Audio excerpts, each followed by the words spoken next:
नमस्कार, स्वागत है आपका बहुत-बहुत एचएसजी टेक हब में। तो पिछले कुछ दिनों से जैसे अपने स्टार्ट कर रहे थे अपने ऑनलाइन जो लाइव क्लासेस चल रही थी, जो कि हम यूज़ करते थे सिस्को की वेबएक्स ऐप पर। तो आज से कुछ मैंने ट्राई किया है कि अपने कोशिश यूट्यूब पे भी लाइव आने की कोशिश करें। तो ये पहली बार मैं यूट्यूब पे लाइव आया हूँ, तो कुछ उसका सेटअप आपको नज़र आ रहा है। होप सो ये क्लास अपने कोशिश करेंगे ऐसे अगर यूट्यूब पे लाइव हो जाया करें, तो उससे क्या है कि अपने जब वेबएक्स पे लाइव होते हैं, तो उसकी पहले रिकॉर्डिंग होती है और रिकॉर्डिंग को बाद में एडिटिंग का प्रोसेस लाने के बाद हम उसे यूट्यूब पे ला पाते हैं। ठीक है? तो कोशिश है कि ऐसे अगर अपने डायरेक्ट ही यूट्यूब पे लाइव हो जाया करें, तो वो वीडियोज़ आपको यूट्यूब पे बाद में देखने के लिए भी उपलब्ध हो पाएँ। चलिए आगे जैसे भी बैठेगा, अभी देखते हैं अपने कौन साथ-साथ अभी जुड़ रहे हैं जो।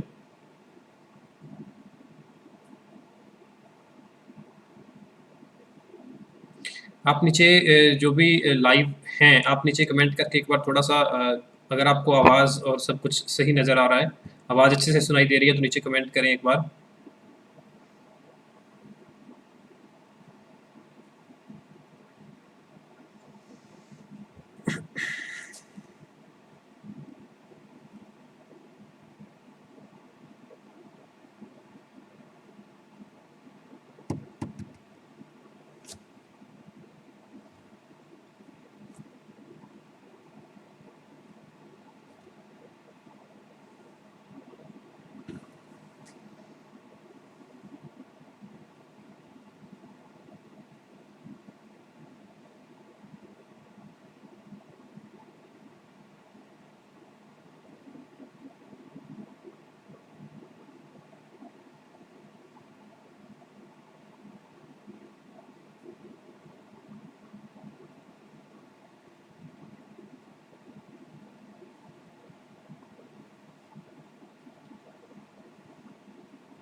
मैं देख पा रहा हूँ मेरे को वीडियो क्लियर नज़र आ रही है अभी।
देखिए, आज का जो अपना टॉपिक लेके चल रहे हैं, वो अपने डिस्कस करना है मेमोरीज़ के बारे में कि कंप्यूटर की मेमोरीज़ क्या होती हैं, कितने प्रकार की होती हैं, ठीक है? तो उसके बारे में जितना भी डिस्कस हुआ और तो अपने इस क्लास के अंदर चलेंगे। तो कंप्यूटर की मेमोरीज़ यानी कि हमने कुछ हार्डवेयर के टॉपिक्स के बारे में पहले अगर क्लासेस के अंदर हमने देखा था, उसकी रिकॉर्डिंग जो क्लासेस क्लासेस की है, वो आपको उपलब्ध करवा दी जाएगी। उसकी जो रिकॉर्डिंग्स जो है वो इस पे वीडियोस पे एक पहली रिकॉर्डिंग डाल दी गई है, 2-3 दिन की क्लासेस और हैं अभी, वो रिकॉर्डिंग आज और कल के अंदर हो सकता है वो यूट्यूब पे आ जाएंगी, ठीक है।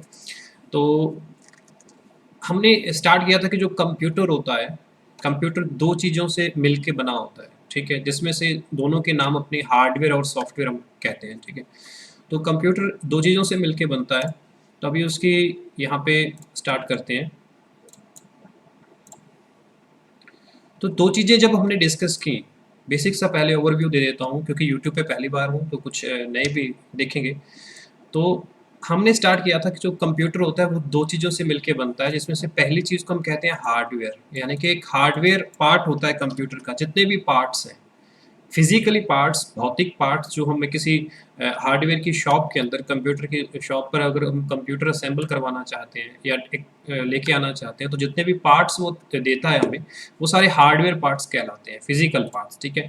उनको अपने चार कैटेगरी में डिवाइड किया था। अब इन्हीं हार्डवेयर पार्ट्स में जैसे एक इनपुट डिवाइस है, ठीक है, और एक आउटपुट डिवाइस, और तीसरा मेमोरी यूनिट्स, और चौथा प्रोसेसिंग यूनिट्स। यानी कि जितने भी डिवाइसेस होते हैं वो लगभग इन्हीं चार कैटेगरीज में डिवाइड हो जाते हैं हार्डवेयर के। कुछ ऐसे डिवाइसेस जो जिनसे डेटा को इनपुट किया जा सकता है, और कुछ ऐसे डिवाइसेस जिनसे कंप्यूटर जो है वो डेटा को आउटपुट देता है या हमें उसका जो परिणाम है वो दिखाता है, ठीक है। इसके बारे में कल की क्लास के अंदर हमने डिस्कस किया था प्रिंटर के बारे में, कि प्रिंटर जो है वो कितने प्रकार के हैं, कैसे कार्य करते हैं, उनका सारा जो पूरा टॉपिक हमने किया था। उसकी वीडियो जो है उसका लिंक जो है जब वीडियोस यूट्यूब पे आ जाएगी तो इसके कमेंट सेक्शन में पिन कर दूंगा, तो उसकी वीडियोस आज 1-2 दिन के अंदर यूट्यूब पे आ जाएगी, ठीक है। तो मेमोरी यूनिट्स जो है उसके बारे में आज हम स्टार्ट करने वाले थे, ठीक है। प्रोसेसिंग यूनिट का जो पार्ट था, इसको अपने बेसिक्स देखा था कि हमारा जो एक सीपीयू है, एक कैबिनेट जो होता है असल में, जिसके बीच में कौन कौन से हार्डवेयर के पार्ट होते हैं, ये भी हमने डिस्कस कर लिया था। मदरबोर्ड है और रैम, प्रोसेसर कैसे होता है, हार्ड डिस्क है, तो इन सबका कॉम्बिनेशन, एसएमपीएस, ये सारी चीज़ें। तो आज का टॉपिक मेमोरी यूनिट्स, यानी कि कंप्यूटर जब कार्य करता है, ठीक है। तो एक तो हम सबसे पहले कंप्यूटर की एक खासियत के बारे में पढ़ते हैं, विशेषताओं के बारे में। उसमें एक टॉपिक होता है कि ये उच्च स्टोरेज कैपेसिटी यूज़ करता है कंप्यूटर, बहुत बड़ी मात्रा में डेटा को स्टोर कर पाता है, ठीक है। तो जब वो बड़ी मात्रा में डेटा को स्टोर करता है तो मतलब उनके लिए कोई ऐसा स्टोरेज डिवाइस होगा, ऐसी कोई मेमोरी पार्ट्स हैं जिनके अंदर वो डेटा स्टोर किया जाता है। तो वो कौन कौन से पार्ट हैं, और कुछ मेमोरीज कंप्यूटर को कार्य करने के लिए चाहिए होती है कि जब वो कंप्यूटर ऑन है, हम कंप्यूटर के ऊपर कार्य कर रहे हैं, तो उसको भी मेमोरी की आवश्यकता होती है। तो वो मेमोरी यूनिट्स कौन कौन सी हैं, ठीक है। तो आज का अपना टॉपिक ये है। अब इसमें ये सारी चीज़ें अपने पहले डिस्कस कर चुके हैं, तो अभी आते हैं हम मेमोरीज के अंदर। तो कंप्यूटर की जो मेमोरी होती है, ठीक है, ये दो प्रकार की होती है।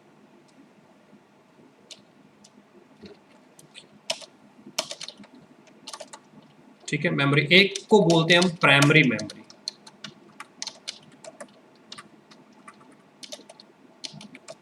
एक होती है प्राइमरी मेमोरी हमारी, एक होती है सेकेंडरी मेमोरी, ठीक है। तो कंप्यूटर की दो मेमोरी, दो प्रकार की कैटेगरी इसमें डिवाइड कर दिया, दो कैटेगरी में कंप्यूटर की मेमोरीज को डिवाइड किया। एक होती है प्राइमरी, यानी कि प्राथमिक मेमोरी अगर हिंदी में बात करें, सेकेंडरी मतलब द्वितीयक मेमोरी। अब यहाँ से थोड़ा सा इसका फंडा समझते हैं कि इनको दो कैटेगरीज में डिवाइड किया, इनका अलग अलग यूज क्या है। सबसे पहले जो सेकेंडरी मेमोरी है ना, मतलब इसका नाम द्वितीयक है, यानी कि ये सेकंड स्टेप पे आती है।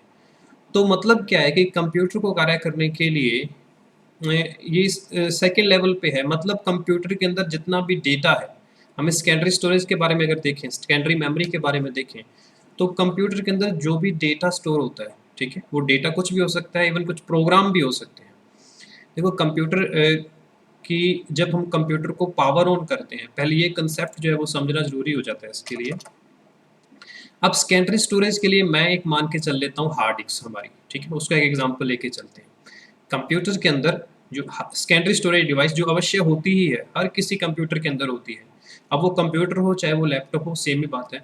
तो उनके अंदर एक ऐसी सेकेंडरी स्टोरेज डिवाइस जो हमेशा होती है, जिसको अपने कहते हैं हार्ड डिस्क।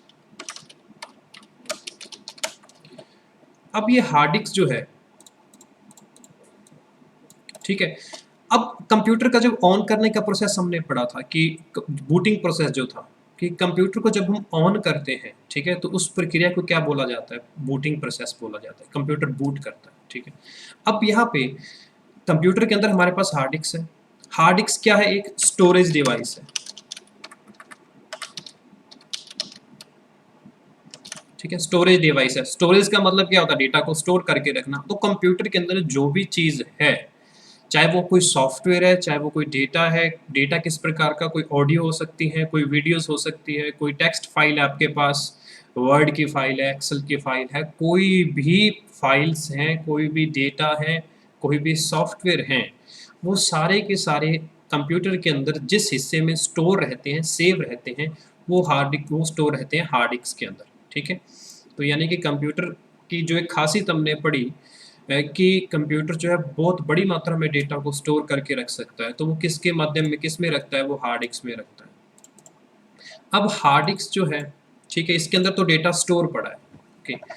अब हमने कंप्यूटर को जो प्रोसेस को क्या है, ऑन करना है। जैसे अपने कल पहले डिस्कस किया था कि हम उसको करते हैं पावर ऑन, जैसे ही। तो पावर ऑन के वक्त हमने ये पहले कॉन्सेप्ट को समझ चुके हैं कि कंप्यूटर को जब हार्डवेयर और सॉफ्टवेयर दोनों चीज़ें चाहिए होती है काम करने के लिए। तो किसी भी एक चीज़ अगर कंप्यूटर के अंदर नहीं है तो कंप्यूटर कार्य नहीं करता, ठीक है। हमारे पास हार्डवेयर है, ठीक है, लेकिन अगर सॉफ्टवेयर नहीं है तो भी हम कंप्यूटर पे कार्य नहीं कर सकते। तो सॉफ्टवेयर भी अगर बेसिक सा हमने देखा तो वो उसका भी आपको लिंक मिल जाएगा। वो एक क्लास में हमने पिछली क्लास में डिस्कस किया था। अगर कोई नए देख रहे हैं तो उनको वो क्लासेस देखनी पड़ेंगे, उनके अपलोड करके 1-2 दिन के अंदर उनके लिंक मैं नीचे दे दूँगा। तो सॉफ्टवेयर भी क्या थे? 2 प्रकार के थे, ठीक है। सॉफ्टवेयर भी 2 प्रकार के थे जिसको हमने डिस्कस किया, एक तो एप्लीकेशन सॉफ्टवेयर और एक सिस्टम सॉफ्टवेयर। तो अब उसके अंदर हमने यहाँ पे डिस्कस किया था जो सिस्टम सॉफ्टवेयर है हमारा, सॉफ्टवेयर के अंदर जो सिस्टम सॉफ्टवेयर है, इसके बारे में डिस्कस किया था कि जब हम कंप्यूटर को पावर ऑन करते हैं तो ऑन करते ही उसको एक किसी सॉफ्टवेयर की आवश्यकता है जिसको वो स्क्रीन पे ओपन कर सके और कंप्यूटर हमारे लिए काम करने लायक बन जाए, वो तैयार मिले हमें, ठीक है। तो ऐसा एक सॉफ्टवेयर कंप्यूटर को सबसे पहले चाहिए होता है पावर ऑन होते ही, ठीक है। और उस सॉफ्टवेयर को बोलते हैं हम सिस्टम सॉफ्टवेयर, ठीक है। यानी कि जिसकी आवश्यकता किसको है? हमारे कंप्यूटर सिस्टम को है। हमारे कंप्यूटर सिस्टम को काम करने के लिए, हमारे कंप्यूटर सिस्टम को रेडी होने के लिए, हमारे लिए, ताकि वो यूज़र को अपनी फैसिलिटी, अपनी सुविधा दे सके, उसके लिए उसको एक सॉफ्टवेयर की आवश्यकता होती है और उन्हीं को हम बोलते हैं सिस्टम सॉफ्टवेयर। अब इस हमारा जो बूटिंग प्रोसेस है, जैसे पावर ऑन के बारे में हमने देखा था, तो इसमें होता क्या है कि जैसे हम बटन ऑन करते हैं, तो सॉफ्टवेयर जो होता है, अब कंप्यूटर को सॉफ्टवेयर की आवश्यकता है, तो मतलब वो सॉफ्टवेयर कंप्यूटर के अंदर पहले से होना चाहिए, ठीक है। वो सॉफ्टवेयर कंप्यूटर के अंदर पहले से होना चाहिए, तो वो सॉफ्टवेयर कहाँ पे होगा? हार्ड डिस्क के अंदर, क्योंकि स्टोर करने वाली डिवाइस कौन सी? Hard disk. अब हार्ड डिस्क के अंदर सॉफ्टवेयर तो पड़ा हुआ है, ठीक है। एग्जाम्पल ले लेते हैं हम उस सिस्टम सॉफ्टवेयर का। सिस्टम सॉफ्टवेयर का अपना एग्जाम्पल लेते हैं, ठीक है। जैसे ले लेता हूँ मैं विंडोज़, ठीक है। आप नाम सुना होगा, लगभग सुन रखा होगा आपने नाम कि एक ऐसी कोई विंडोज़ होती है, ठीक है। विंडोज़ क्या एक सिस्टम सॉफ्टवेयर है। इसको अपने और भी एक इसका नाम होता है जो कि सिस्टम सॉफ्टवेयर के अगर हम पार्ट डिस्कस करेंगे, ये अभी हमने डिटेल में डिस्कस नहीं किए, तो सिस्टम सॉफ्टवेयर के जब हम पार्ट आगे डिस्कस करेंगे तब उसके अंदर एक पार्ट आता है ओएस, ऑपरेटिंग सिस्टम। तो सिस्टम सॉफ्टवेयर एक इस प्रकार का होता है ऑपरेटिंग सिस्टम,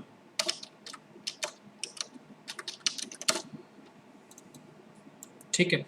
अब ये ऑपरेटिंग सिस्टम का एग्जांपल हम लेके चल रहे हैं विंडोज़। कौन सी होती है? विंडो। अब जैसे ही मैंने पावर ऑन किया तो मतलब कंप्यूटर को एक सॉफ्टवेयर चाहिए ऑन होने के लिए, तो वो विंडोज़ हमने दे दी। अब ये विंडोज़ किसके अंदर पड़ी हुई है? हमारी हार्ड डिस्क के अंदर, ठीक है। हार्ड डिस्क एक सेकेंडरी मेमोरी है जिसे हम स्टोरेज डिवाइस कहते हैं, तो मेमोरी का यूज़ यहाँ पे आ गया। अब वो हार्ड डिस्क के अंदर है, लेकिन जैसे हम पावर ऑन करते हैं तो कंप्यूटर हमारा क्या करता है? उस प्रोसेस को हम बोलते हैं बूट, बूट होना, ठीक है। उस प्रोसेस को हम बूटिंग प्रोसेस भी कह देते हैं, ठीक है। तो बूट होने में होता क्या है कि ये जो सॉफ्टवेयर अपनी हार्ड डिस्क के अंदर पड़ा होता है ना, ये सिर्फ स्टोर करने के लिए पड़ा होता है, संभाल के रखने के लिए पड़ा होता है, ठीक है। ये काम हार्ड डिस्क से डायरेक्ट सॉफ्टवेयर कार्य नहीं करता। उसको उसके लिए कोई अलग से मेमोरी भी चाहिए होती है, एक अलग से जगह चाहिए होती है, जहाँ पे वो अपनी फ़ाइलों को एक्सपेंड करे और वो काम करे कंप्यूटर के अंदर। तो जैसे ही हम कंप्यूटर को पावर ऑन करते हैं, तो जो अपना जो सॉफ्टवेयर है, जिसे ऑपरेटिंग सिस्टम या विंडो बोला हमने, तो विंडोज़ की फ़ाइलें हार्ड डिस्क से उठकर, ठीक है, हार्ड डिस्क से कॉपी होके कहाँ पे आती हैं हमारी, तो वहाँ पे हम एक और मेमोरी की बात कर रहे हैं, तब हमारी प्राइमरी मेमोरी यूज़ होती है यहाँ पे, ठीक है। तो यहाँ से हमें एक छोटी सी चीज़ क्लियर करते हैं कि अगर तो कोई सॉफ्टवेयर या प्रोग्राम स्टोर करके रखा गया है, संभालने के लिए रखा गया है, ठीक है, ताकि फिर कभी ज़रूरत पड़ेगी तो हम उसको यूज़ करें, तो वो होता है सेकेंडरी स्टोरेज के अंदर, सेकेंडरी मेमोरी के अंदर, ठीक है। लेकिन जब हम उसके अंदर वर्तमान में कार्य कर रहे हैं, उस सॉफ्टवेयर के ऊपर काम कर रहे हैं, ठीक है, तब वो सॉफ्टवेयर जिसके ऊपर कार्य चल रहा है या काम कर रहे हैं, तब वो होता है प्राइमरी मेमोरी के अंदर, ठीक है। कोई भी फाइल हो, कोई भी सॉफ्टवेयर, तो ये कॉन्सेप्ट आपका क्लियर करना है आपने कि जब किसी सॉफ्टवेयर को हमें संभाल के रखना है, चाहे वो कोई फाइल हो सकती है, कोई दिक्कत नहीं है, फाइल है, सॉफ्टवेयर है, जब उसके हम स्टोर करके रखते हैं तब तो वो होता है सेकेंडरी मेमोरी के अंदर, ठीक है, जैसे हार्ड डिस्क एक एग्जांपल लिया। और जब हम उसके ऊपर कार्य कर रहे होते हैं, जैसे मैंने अभी आपके स्क्रीन के पर आपको ये माइक्रोसॉफ्ट वर्ड दिखाई दे रहा है जिसके अंदर मैं ये लिख रहा हूँ, ठीक है। अब हमें इस सॉफ्टवेयर के अंदर कार्य कर रहा हूँ, तो अब ये फाइलें जो इसकी ओपन है वर्ड की, वो प्राइमरी मेमोरी के अंदर ओपन होती है। तो ये दोनों कंसेप्ट अपने समझने होंगे, ठीक है। तो प्राइमरी मेमोरी के अंदर जिसके बारे में मैं एग्जैक्ट जो डिस्कस कर रहा हूँ, वो कर रहा हूँ रैम के बारे में। तो एक ऐसी रैम होती है, आपने नाम सुन रखा होगा, तो फिर रैम को हम किस प्रकार की मेमोरी बोलते हैं? प्राइमरी मेमोरी बोलते हैं, ठीक है। और सेकेंडरी के अंदर एक एग्जाम्पल हमारा आ गया हार्ड डिस्क। तो दोनों का यूज एक साथ कैसे होता है कि जैसे ही मैं कंप्यूटर को पावर ऑन करता हूँ, तो हमारा जो ऑपरेटिंग सिस्टम है, जैसे हम विंडोज़ कहते हैं, विंडोज़ हमारी हार्ड डिस्क से उठकर आ जाता है रैम के अंदर, या ये कह सकता हूँ कि हमारा ऑपरेटिंग सिस्टम पावर ऑन कर कंप्यूटर के पावर ऑन करने से रैम के अंदर लोड होता है, और इस पूरे प्रोसेस को हम बोल देते हैं बूटिंग प्रोसेस, ठीक है। और जब वो रैम के अंदर लोड हो जाता है, तब हमारे कंप्यूटर के सामने ऐसी स्क्रीन नज़र आती है जिसे हम बोलते हैं डेस्कटॉप, ठीक है। तो ऐसी स्क्रीन हमारे सामने डेस्कटॉप नज़र आती है। तो मैं एक बार फिर से चेक कर लेता हूँ, ठीक है, बिल्कुल अच्छे से चल रहा है।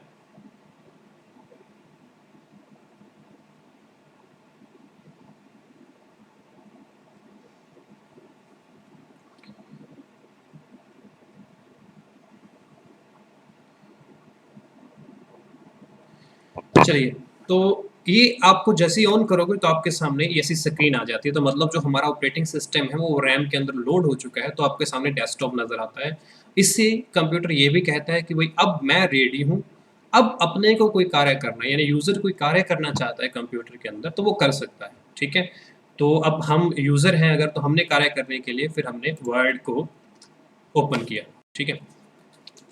तो अब क्या है कि इतना जो प्रोसेस हो गया, अब ये जो सॉफ्टवेयर हमने किया, यहाँ पे एक सॉफ्टवेयर का पार्ट भी हमारा छोटा सा क्लियर हो जाता है। क्या क्लियर हो जाता है कि हमने एक सॉफ्टवेयर के बारे में बात कर ली, ऑपरेटिंग सिस्टम के बारे में, कौन सा? विंडोज़, ठीक है। तो विंडोज़ तो यूज़ आ गया, वो लोड हो गया रैम के अंदर, वो तो ये डेस्कटॉप हमारे सामने नज़र आ रहा है। तो मतलब डेस्कटॉप किसका पार्ट है? विंडोज़ का पार्ट है, ऑपरेटिंग सिस्टम का पार्ट है, या सिस्टम सॉफ्टवेयर का पार्ट है, ये कह सकते हैं। अब क्या है कि अब हमें जब ज़रूरत थी अब, ठीक है, तो दूसरा स्टेप यहाँ पे सॉफ्टवेयर का शुरू हो रहा है कि हमें ज़रूरत किसकी थी? हमें ज़रूरत थी ये टाइप करने की, कि आपके सामने मैं टाइप करके जो चीज़ मैं बोल रहा हूँ या जो टॉपिक पे अपने डिस्कस कर रहे हैं उसको यहाँ पे टाइप करें। तो वो टाइप करने के लिए हमने क्या किया, इस माइक्रोसॉफ्ट वर्ड प्रोग्राम को ओपन किया, ठीक है। अब ये जो सॉफ्टवेयर है, ये सॉफ्टवेयर की ज़रूरत हमें पड़ी थी, ठीक है। हमें कार्य करना था तो हमने इस सॉफ्टवेयर को यूज़ किया। तो फिर ऐसे सॉफ्टवेयर जो हमारे कार्य को आसान बनाते हैं, जिससे हम अपना काम कंप्यूटर से करवा सकते हैं, ठीक है, तो ऐसे सॉफ्टवेयर को हम एप्लीकेशन सॉफ्टवेयर कह देते हैं, ठीक है। तो अभी बेसिक्स ऑफ सॉफ्टवेयर के बारे में दो चीज़ें बस यही डिस्कस थी। सॉफ्टवेयर दो प्रकार के थे, एक तो सिस्टम सॉफ्टवेयर और एक एप्लीकेशन सॉफ्टवेयर। अब सिस्टम सॉफ्टवेयर में एक सिर्फ एक ही के बारे में अभी हमने डिस्कस किया है कि विंडोज़ होती है, ठीक है? और एप्लीकेशन सॉफ्टवेयर जो हमारी ज़रूरतों को पूरा करते हैं, हम जिसके ऊपर कार्य करते हैं, वो हमारे पास एप्लीकेशन सॉफ्टवेयर होते हैं। वो कोई भी हो सकते हैं, जो भी मैं यूज़ करूँ। अभी देखो, ये मैंने गूगल क्रोम ओपन कर लिया है, ठीक है? तो जब गूगल क्रोम ओपन किया है, तो मुझे इंटरनेट यूज़ करना था। तो अब इंटरनेट के ऊपर मैंने कुछ ब्राउज़िंग करनी थी, ठीक है? तो ब्राउज़िंग के लिए भी वो ज़रूरत किसकी थी? वो मुझे ज़रूरत थी। अब उसकी अगर मुझे ज़रूरत थी, तो मतलब ये सॉफ्टवेयर फिर किस प्रकार का सॉफ्टवेयर हो गया? एप्लीकेशन सॉफ्टवेयर हो गया, ठीक है? तो वापस आते हैं अब अपने टॉपिक के ऊपर जो था मेमोरी का, ठीक है? तो अभी एक वेबसाइट हमारी ओपन होगी, तो मतलब ये अब सॉफ्टवेयर जो हमारा है, जिसके अंदर हम ये वेबसाइट ओपन कर पा रहे हैं, एक्चुअल में इसे वेब ब्राउज़र कहते हैं।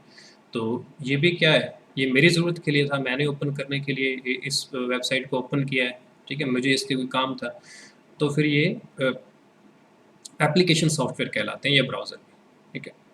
तो इस तरीके से ये अपनी एक वेबसाइट है। तो आप क्लासेस के बारे में बीच में एक आपको टॉपिक बता दूं कि आरकेसीएल द्वारा आरएससीआईटी की ऑनलाइन जो क्लासेस हैं वो भी प्रारंभ कर दी गई हैं, ठीक है? आरएससीआईटी एट होम उस सुविधा का नाम है कि घर बैठे हम आरएससीआईटी कर सकते हैं। उसके लिए अपने को इंस्टीट्यूट पर जाने की आवश्यकता नहीं है, और वैसे भी इन दिनों क्या है कि इंस्टीट्यूट या कोचिंग संस्थाएं जो हैं वो अभी खुलने के आसार जल्द ही खुलने के आसार बहुत कम नज़र आ रहे हैं। तो क्योंकि अभी तक स्थिति जो है वो धीरे-धीरे कंट्रोल में आ रही है, तो धीरे-धीरे स्टेप बाय स्टेप जो चीज़ें सभी वास्तव में ओपन होंगी। तो कोचिंग सेंटर या इंस्टीट्यूट जो है वो काफ़ी लेट ओपन होने वाले हैं। तो अपने को क्या करना है कि इन दिनों अगर आप आरएसएटी करना चाहते हैं, आप में से कोई भी हो, आपके भाई-बहन, कोई भी सगे-संबंधी, तो आरएसएटी एट होम की सुविधा चली हुई है। तो उसके लिए हमने क्या कर रखा है कि एडमिशन आप कैसे करो? तो अपनी वेबसाइट के अंदर हमने यहाँ पे एक लिंक दे दिया होम पेज के ऊपर, ऑनलाइन कोर्सेज अप्लाई हियर का, ठीक है? तो आप इसके ऊपर क्लिक करके एक फॉर्म ओपन होगा, आपको वो फॉर्म सबमिट करना है। वो छोटा सा फॉर्म है, तो जैसे ही फॉर्म सबमिट करोगे आपकी डिटेल्स जो है वो हमारे पास पहुँच जाएंगी, और हम आपका फर्दर एडमिशन के लिए जो है उसको प्रोसेस करेंगे। तो आरएससीआईटी ऑनलाइन की बता दें कि उसकी जो लास्ट डेट है वो 29 अप्रैल है। 29 तक अपने आप एडमिशन से उसके लिए डॉक्यूमेंट्स भेज सकते हो, एडमिशन्स करवा सकते हो। तो इतने चलो वापस आते हैं हम अपने टॉपिक के ऊपर, ठीक है? तो टॉपिक क्या था? हम स्टार्ट करने वाले थे मेमोरीज का। तो मेमोरीज दो प्रकार की होती हैं जो हमने डिस्कस किया, एक तो प्राइमरी मेमोरी और सेकेंडरी मेमोरी। अब प्राइमरी मेमोरी जो हमारी मुख्य मेमोरी भी कहलाती है, ठीक है? इसका दूसरा नाम हमने मेन मेमोरी भी दिया। मेन मेमोरी मुख्य मेमोरी है ये, ठीक है? इसका एग्जांपल हमने लिया था रैम का। अब ये मुख्य क्यों बन जाती है? क्योंकि अगर ये रैम ही हमारे पास नहीं होती, ठीक है? तो जैसे ही मैं पावर ऑन करता, तो फिर हमारे पास हार्ड डिस्क के अंदर पड़ा हुआ जो ऑपरेटिंग सिस्टम था, विंडोज़ थी, वो कहाँ पे लोड होता? ठीक है? वो लोड नहीं होगा तो कंप्यूटर कार्य नहीं करेगा। तो इसीलिए सबसे मेन मेमोरी ये बोली जाती है, इसको मुख्य मेमोरी भी कहते हैं रैम को, ठीक है? और कभी अपने पीसी को ट्रबल शूट भी करना पड़ जाए, कई बार ऐसी स्थिति हमारे साथ बन जाती है कि हम अपने कंप्यूटर को ऑन करने लगते हैं, तो वो पावर ऑन नहीं होता है, ठीक है? अगर सब कनेक्शन सब ओके है, तो दिक्कत कहाँ पे फिर आ जाती है? हो सकता है हम ये कहते हैं कि रैम के अंदर प्रॉब्लम हो सकती है कि जो हमारा ऑपरेटिंग सिस्टम है, वो रैम के अंदर लोड नहीं हो पा रहा प्रॉपर, ठीक है? तो ये भी एक रीज़न होता है उसका। तो रैम एक हमारी मुख्य मेमोरी है, मेन मेमोरी है, और प्राइमरी मेमोरी इनको कहा जाता है। आगे चलते हैं अपने सेकेंडरी मेमोरी के ऊपर। तो इसको अपने आगे डिस्कस करते हैं और एक्सपेंड करते हैं पूरा, ठीक है? प्राइमरी मेमोरी कौन-कौन सी होती हैं, फिर सेकेंडरी के बारे में हार्ड डिस्क हमने पढ़ ही लिया। तो पहले आते हैं प्राइमरी के बारे में।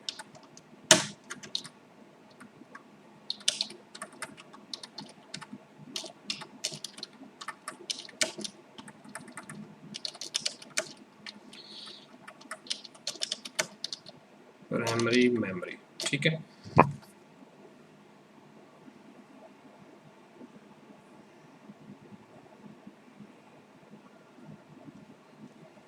यानी कि मुख्य मेमोरी। अब ये कितने प्रकार की होती हैं? ये दो प्रकार की होती हैं। प्राइमरी मेमोरी टू टाइप्स की होती हैं, ठीक है? तो प्राइमरी मेमोरी होती है हमारी टू टाइप्स की, ठीक है? जिसमें से एक जो हमने देख लिया, अभी हम यहाँ पे बनाते हैं।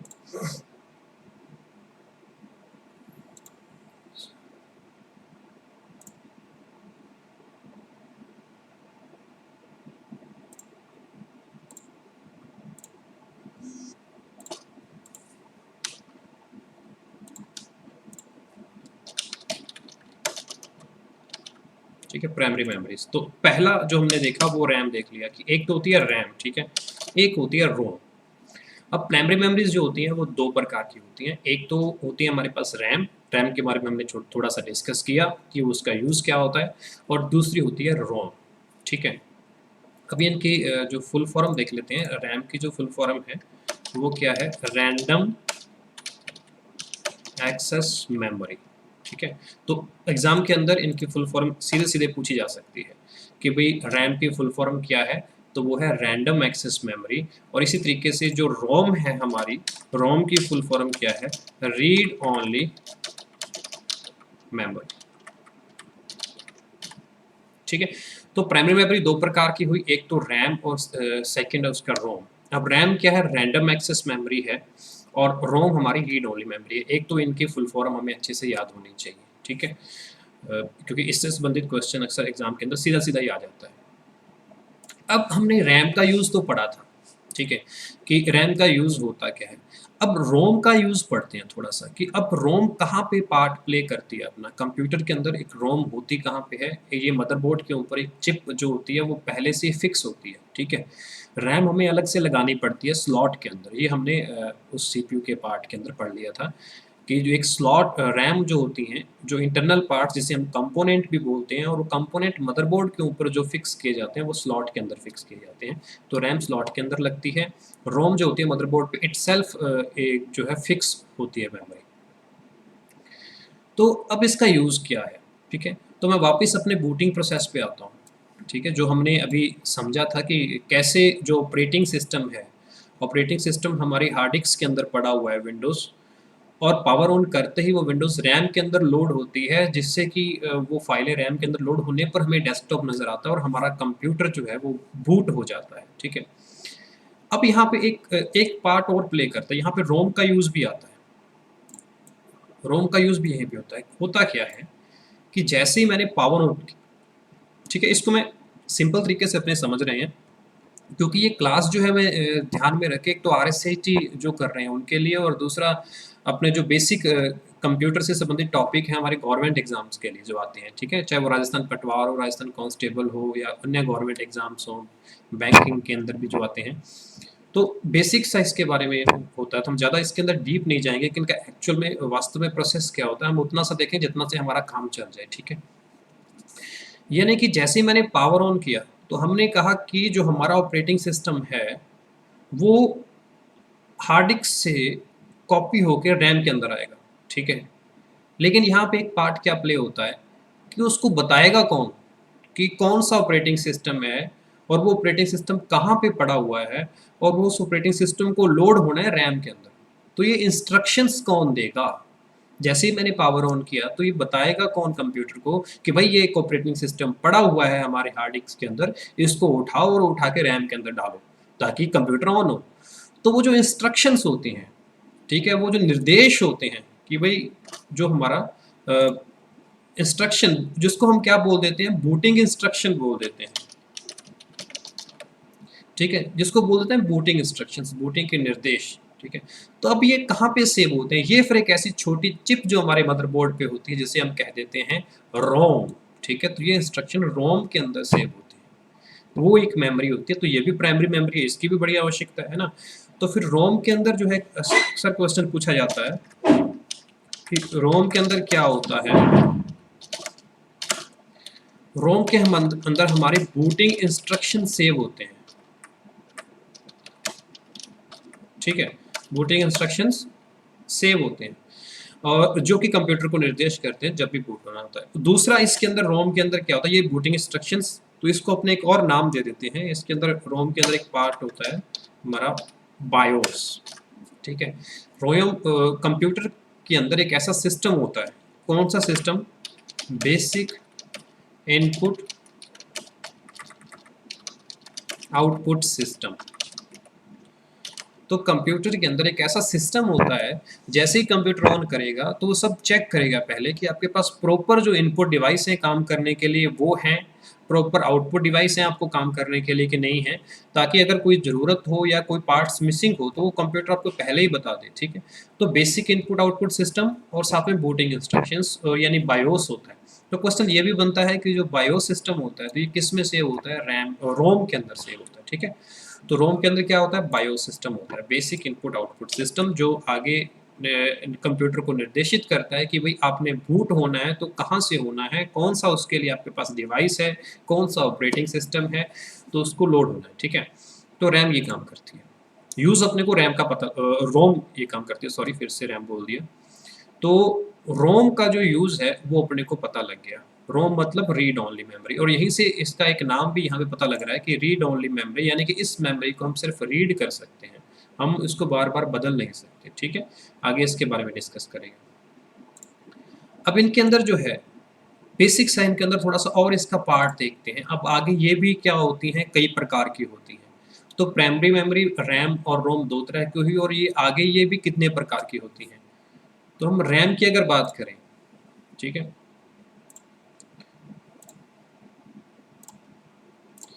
अब रैम के अंदर एक तो आती है डायनेमिक रैम, ठीक है, डायनेमिक मैंने बदलते रहना, ठीक है, परिवर्तनशील जो होती है। तो एक आती है डायनेमिक रैम और एक आती है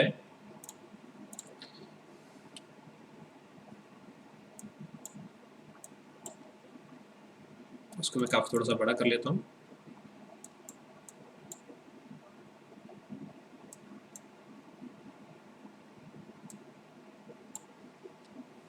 ठीक है।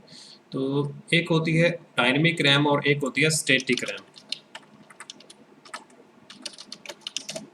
ठीक है। तो जैसा मैंने कहा कि अपने को सिर्फ अपने लेवल तक का पढ़ेंगे, तो उस तरीके में आपको अगर और ज़्यादा आगे क्वेश्चन पे जाएगा तो फिर रैम के वो प्रकार पूछ लेता है कि इसमें से किस प्रकार का क्या यूज़ है। तो रैम के दो प्रकार हम बेसिक से अभी लिख रहे हैं, एक तो डायनेमिक रैम और एक होती है स्टैटिक रैम, ठीक है। अगर हम रोम की बात करें तो रोम आगे कितने प्रकार की होती है, तो एक तो सिंपल रोम जो है इट सेल्फ है, और रोम के अंदर एक आता है पी रोम, ठीक है। अब यहाँ पे एक एक वर्ड देखो, फुल फॉर्म रोम की फुल फॉर्म जो है वो रीड ओनली मेमोरी है, ठीक है। तो इसको यहीं पे रहने देंगे, एक एक वर्ड जो है आगे इसके ऐड होता रहेगा, तो उसी के बारे में जस्ट मैं यहाँ पे लिखता हूँ। बाकी रोम का मतलब तो रीड ओनली मेमोरी है ही। तो पी का मतलब प्रोग्रामेबल,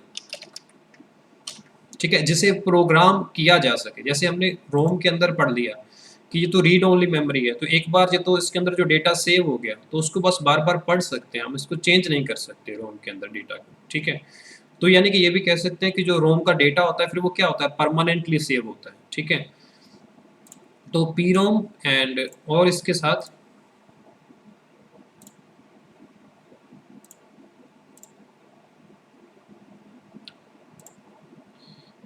ठीक है, एक आता है ई पी रोम। देखो अब उसके अंदर आगे जो है वो एक ई और जुड़ गया, ठीक है। तो रोम था, रोम के आगे एक पी लगा तो बन गया प्रोग्रामेबल रीड ओनली मेमोरी, और अगर ई पी रोम आ गया, ठीक है, एक ई और लग गया तो अब इसके अंदर इरेजेबल, ठीक है, erasable programmable read only memory, ठीक है। इसके आगे मैं डॉट डॉट कंटिन्यू कर देता हूँ कि इसके आगे वो चीज़ें हैं।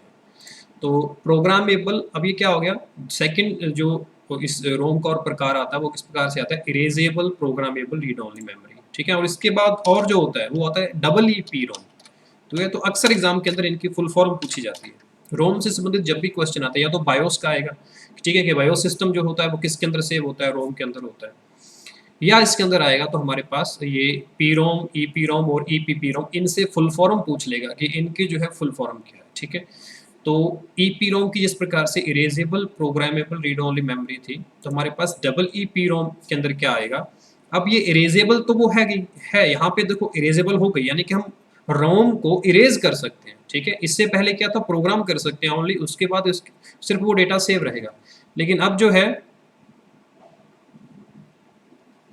अब क्या है इसके अंदर कि ई पी रोम के अंदर इरेज कर सकते हैं, ठीक है। तो इरेज कर सकते हैं तो प्रोग्राम है उसको दोबारा कर सकते हैं। लेकिन यहाँ पे जो ई पी रोम है हमारा, ठीक है, तो इसके अंदर जो हम कहते हैं कि रोम को अगर इरेज कर सकते हैं तो दोबारा प्रोग्राम कर सकते हैं, लेकिन इसके लिए खास टेक्निक यूज की जाती है ई पी रोम के अंदर। वो होती है यूवी टेक्निक, अल्ट्रावायलेट किरणों की टेक्निक, यानी कि रोम को एक खास लेबोरेटरी के अंदर ले जाकर उसको यूवी टेक्निक के माध्यम से, अल्ट्रावायलेट टेक्निक के माध्यम से उनको इरेज किया जाता है और फिर उसके अंदर डेटा जो है वो दोबारा भरा जाता है, ठीक है। लेकिन जो लास्ट हमारा प्रकार है रोम का वो है ईईपी रोम। तो यहाँ पे ई का मतलब आ जाता है लास्ट वाले इलेक्ट्रिकली, ठीक है। तो यानी कि electrically erasable, electrically erasable programmable read only memory, यानी कि उसको हम इरेज कर सकते हैं इलेक्ट्रॉनिक माध्यम से, इलेक्ट्रिकली माध्यम से, ठीक है। तो इलेक्ट्रिकल मतलब सीधा विद्युत प्रवाहित करके। अब ये जो इलेक्ट्रिकल सिस्टम है इसके लिए हमें स्पेशल लेबोरेटरी की आवश्यकता नहीं है और ये कार्य हमारा जो है वो कंप्यूटर के अंदर ही हो जाता है, ठीक है। तो ये हमारे पास रोम की फुल फॉर्म है। तो यानी कि डबल ई यानी कि electrically erasable programmable read only memory, यानी कि जिसे हम इरेज करके इलेक्ट्रॉनिक तरीके से, इलेक्ट्रिकल तरीके से इरेज करके हम उसको दोबारा प्रोग्राम कर सकते हैं, ठीक है। तो ये रोम के प्रकार थे। रोम से संबंधित जो लगभग जो टॉपिक होता है वो हमारा कवर हो गया है। इस तरीके से ही रोम से जो है ये क्वेश्चन अक्सर पूछे जाते हैं, ठीक है। तो होप सो इतना आपको पता लगा होगा। तो मेमोरी का टॉपिक चल रहा है, आगे हम रैम के बारे में अब जो थोड़ा सा आगे आते हैं। जो रैम होती है हमारी रैंडम एक्सेस मेमोरी, ठीक है। यहाँ पे इसका जो नाम है ना रैंडम एक्सेस मेमोरी, तो इस एक्सेस को भी हम डिस्कस करेंगे हमारे जो सेकेंडरी स्टोरेज का टॉपिक होगा उसके अंदर पढ़ेंगे कि जो डेटा को एक्सेस करने का जो माध्यम है वो कितने प्रकार के होते हैं। तो रैम आ गया, डायनेमिक रैम और स्टैटिक रैम। देखिए डायनेमिक रैम क्या होती है, इससे संबंधित जब एक वर्ड आता है तो पेपर के अंदर जो क्वेश्चंस बन आता है, इसके अंदर ऐसा क्वेश्चंस भी आता है कि ऐसी रैम, ठीक है, जो बार बार रिफ्रेश होती है, बार बार रिफ्रेश होती है। इसका जो रिफ्रेश साइकिल होता है वो डेटा को जो स्टोर करने का तरीका होता है, इसके अंदर जो पार्ट्स होते हैं उनको बार बार रिफ्रेश होना पड़ता है ताकि वो डेटा को होल्ड कर पाएँ, ठीक है। उसके अंदर बार बार जो इलेक्ट्रिसिटी आती है जाती है, जिस तरीके से क्या होता है कि वो रिफ्रेश करती है अपने आप को।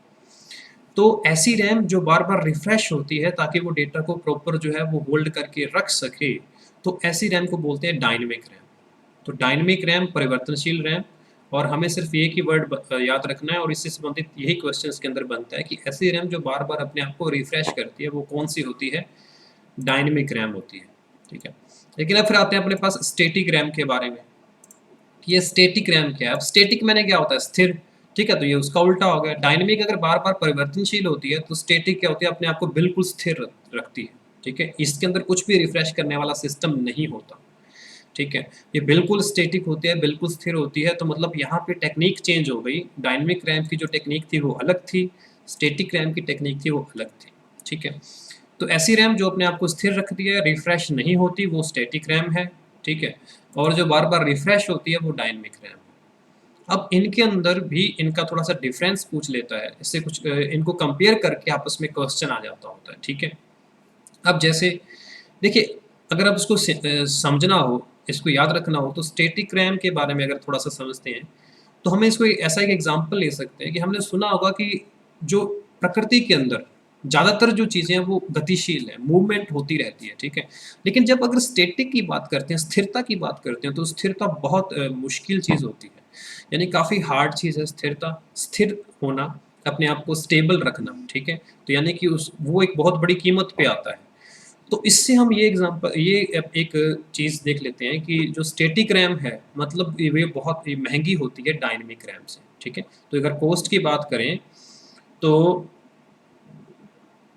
की बात करें तो जो हमारे पास स्टैटिक रैम है ये डायनेमिक रैम से महंगी आती है, ठीक है। तो ऐसा क्वेश्चन अगर आए तो ये भी अपने को देखना होगा कि स्टैटिक रैम क्या होती है, कॉस्टली होती है। और जब चीज़ें कॉस्टली हैं तो मतलब उसके कॉस्टली होने का कोई ना कोई कारण होगा, ठीक है। अब कारण क्या है, वो जब स्टैटिक है ना, वो बार बार रिफ्रेश नहीं हो रही, तो मतलब अब उसके अंदर जब डेटा रीड या राइट करते हैं, ठीक है, जब उसके अंदर रैम के अंदर, क्योंकि ये है तो ये मेमोरी ही, और मेमोरी का काम डेटा को स्टोर करना होता ही है, ठीक है।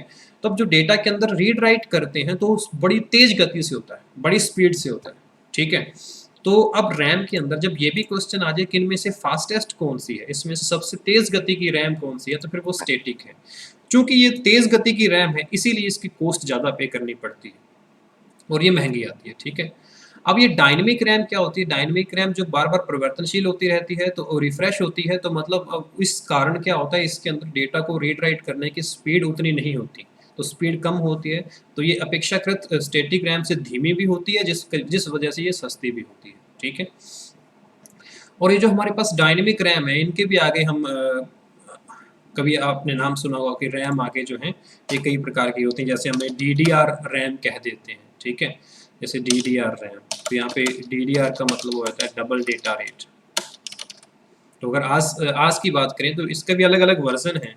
तो डीडीआर की आज की बात करें तो डीडीआर 4 जो प्रकार जो सामान्यतः रैम चल रही है, ठीक है? डीडीआर 4 की। तो डीडीआर 1 था, डीडीआर 2 था और फिर डीडीआर 4 का ज़माना आया।